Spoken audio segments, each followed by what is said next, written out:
अगर मैं आपसे एक सिंपल सा सवाल पूछूं कि क्या इंडिया सेफ है या फिर नहीं, तो आपका जवाब क्या होगा? आप में से बहुत सारे लोग यही कहेंगे कि इंडिया बिल्कुल भी सेफ नहीं है। जिस तरह से आजकल न्यूज और सोशल मीडिया पे आए दिन मर्डर स्टोरीज सुनने को मिलती है, उसे देखकर तो हर कोई इंसान यही सोचता है कि अब इंडिया बिल्कुल भी सेफ नहीं है। लेकिन सवाल ये है कि क्या जो हम ये सोच रहे हैं ये वाकई में सच है या फिर बस हमारा भ्रम? कि क्या इंडिया दुनिया के सबसे अनसेफ कंट्रीज में से एक है या फिर सच्चाई कुछ और ही है जो नंबर्स और ग्लोबल कंपैरिजन यानी दूसरे देशों से कंपैरिजन के अंदर छुपी हुई है? तो आज की इस वीडियो में हम समझेंगे कि इंडिया का क्राइम रेट दुनिया के मुकाबले कहां स्टैंड करता है। क्या इंडिया सच में उतना अनसेफ है जितना हम समझते हैं या फिर कहानी कुछ और ही है? आज की इस वीडियो में अंत तक बने रहे, क्योंकि इस वीडियो के अंत तक आपके पास सिर्फ एक ओपिनियन ही नहीं बल्कि आपके सारे सवालों के जवाब होंगे। चलिए स्टार्ट करते हैं सबसे बेसिक सवाल से। जब हम कहते हैं कि क्राइम रेट बढ़ रहा है तो हम एग्जैक्टली किस चीज के बारे में बात कर रहे होते हैं? क्या हम सिर्फ टोटल केस देख रहे होते हैं या फिर हम पॉपुलेशन के हिसाब से क्राइम रेट ज्यादा हो रहा है इसको समझने की कोशिश कर रहे होते हैं? क्योंकि यहीं पर से सबसे बड़ा कंफ्यूजन स्टार्ट होता है और यहीं पर से जो हम सोच रहे होते हैं और जो असल में होता है उसके बीच का डिफरेंस भी पता चलता है। तो आइए सबसे पहले ये समझते हैं कि इंडिया का क्राइम डेटा असल में क्या कहता है। इंडिया का करंट क्राइम डेटा रिलीज करता है NCRB, national crime records bureau, जिसकी लेटेस्ट 2023 की रिपोर्ट के according total crime cases 62 lakh से ज्यादा है और क्राइम रेट 450 पर लाख पॉपुलेशन है। अगर इसका ब्रेकडाउन देखें तो मर्डर रेट 2.0 पर लाख पॉपुलेशन, रेप रेट 4.4 पर लाख पॉपुलेशन और थेफ्ट सबसे कॉमन क्राइम है। अब इस डेटा को सुनकर तो आप यही सोच रहे होंगे कि इंडिया तो क्राइम का घर बन गया है, लेकिन साथ ही में हमें ये भी देखना है कि इंडिया की पॉपुलेशन भी 140 करोड़ के आसपास है। इसीलिए एक्सपर्ट्स हमेशा per capita crime rate compare करते हैं, ना कि टोटल केसेस। इंडिया को दुनिया के मुकाबले कंपेयर किया जाए तो यूनाइटेड नेशन के डेटा के according global homicide average rate 6.2 पर लाख पॉपुलेशन है और वहीं इंडिया में ये रेट 2.0 पर लाख पॉपुलेशन है। इसका मतलब इंडिया का क्राइम रेट ग्लोबल एवरेज से काफी कम है। अब अगर इंडिया के क्राइम रेट को हम दुनिया के बाकी देशों के क्राइम रेट से कंपेयर करते हैं तो ब्राजील का क्राइम रेट 29 है जो कि सबसे ज्यादा है।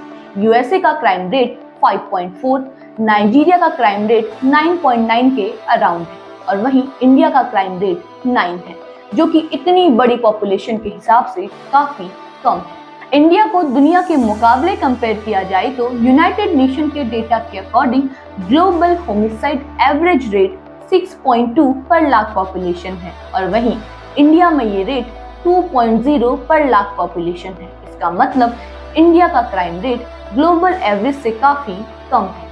अब अगर इंडिया के क्राइम रेट को हम दुनिया के बाकी देशों के क्राइम रेट से कंपेयर करते हैं तो ब्राजील का क्राइम रेट 29 है जो कि सबसे ज्यादा है। यूएसए का क्राइम रेट 5.4, नाइजीरिया का क्राइम रेट 9.9 के अराउंड है। इंडिया का क्राइम रेट 3 है जो कि इतनी बड़ी पॉपुलेशन के अकॉर्डिंग बहुत कम है और वहीं चाइना का क्राइम रेट सबसे कम है 0.6। मतलब सिंपल लैंग्वेज में समझे तो ये कंपैरिजन हमें ये बताता है कि सिर्फ डेवलप या डेवलपिंग होने से क्राइम रेट डिसाइड नहीं होता। एक global ranking according India 77 rank पे है मोस्ट क्रिमिनल कंट्रीज की लिस्ट में, यानी इंडिया बाकी कंट्रीज के मुकाबले तो काफी सेफ है। अब कहानी यहीं खत्म नहीं होती।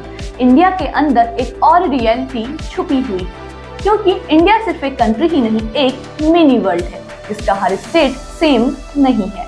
कहीं क्राइम रेट ज्यादा है तो कहीं कम। जैसे केरल और दिल्ली का क्राइम रेट 1600 प्लस पर लाख पॉपुलेशन है जो कि हाई रिपोर्टिंग स्टेट्स में आते हैं। और वहीं यूपी का क्राइम रेट 335 पर लाख पॉपुलेशन है। अब आप हाई रिपोर्टिंग को देखकर तो यही सोचेंगे कि एक्चुअल में वहाँ क्राइम रेट भी ज्यादा होगा, लेकिन एनसीआरबी के अकॉर्डिंग जहाँ रिपोर्टिंग अच्छी होती है वहाँ क्राइम रेट भी आर्टिफिशियली हाई दिखता है, क्योंकि कभी कभी हाई क्राइम रेट का मतलब होता है कि लोग पुलिस तक पहुँच रहे हैं, लोग अब जागरूक हो चुके हैं। लेकिन फिर भी लोग इंडिया में अनसेफ क्यों फील करते हैं? इसका रीजन है media amplification, social media fear loop और पर्सनल बायस। कुछ ऐसे एरियाज भी हैं जहां पे इंडिया को सुधार करने की जरूरत है। पहला है वुमेन सेफ्टी, जो कि एक सीरियस इशू है। डेटा के according annually rape cases 30,000 plus है with 27 to 28 conviction rate. Second है साइबर क्राइम, जो कि सबसे फास्ट ग्रोइंग क्राइम है। इंटरनेट बढ़ने के साथ ही साथ फ्रॉड्स भी बढ़े हैं। ऑनलाइन फ्रॉड्स, ओटीपी स्कैम और हैकिंग, ये सब बहुत ही तेजी से बढ़ रहा है।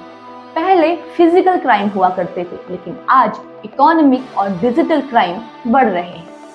अगर सिंपल लैंग्वेज में बात करें तो इंडिया का क्राइम रेट ग्लोबल एवरेज से कम है, लेकिन वुमेन सेफ्टी और लॉ इन्फोर्समेंट सीरियस इशू है। लार्ज सिटीज का होमिसाइड रेट यूएस सिटीज से कम है, लेकिन अर्बन क्राइम्स और साइबर क्राइम बढ़ रहे हैं। इसका मतलब इंडिया ना ही पूरी तरीके से अनसेफ कंट्रीज में आता है और ना ही पूरी तरीके से सेफ कंट्रीज में।